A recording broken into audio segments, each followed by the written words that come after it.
Join me as we make this Tombrown I got from exceptional cheese stores. Well, this is my first time of making Tombrown. Okay, so this is my water already boiling. I'm going to mix the Tombrown with cold water. That's me mixing it to make sure it mixes.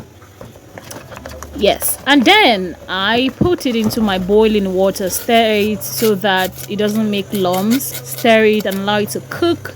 Keep stirring it until it cooks and you know it's ready. Look at me pairing it with this Hollandia milk. Okay, this is it. Isn't this yummy? I did not put sugar. I just wanted this liquid milk. You can decide to use a dry one, whichever one you feel is better for you. So, this is so yummy. I love it, and you should try it out. 2024 is a year to start thinking of eating very healthily.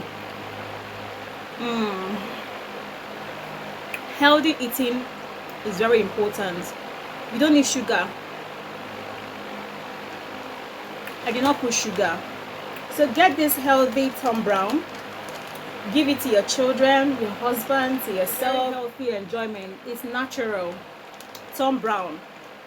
Very natural. You don't even need sugar. I'm not using sugar, just milk. You can even decide to take it even without milk. It's so yummy. It's so healthy.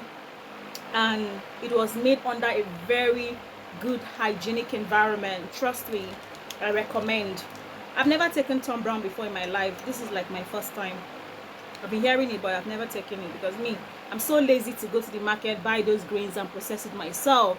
So when I saw someone who makes it, and not just someone I trust the process, I know that it is made in a very hygienic environment, I say, why not? Let me try it. I love the fact that it's natural and very healthy. See the way I'm sweating. Enjoy my no pass this one.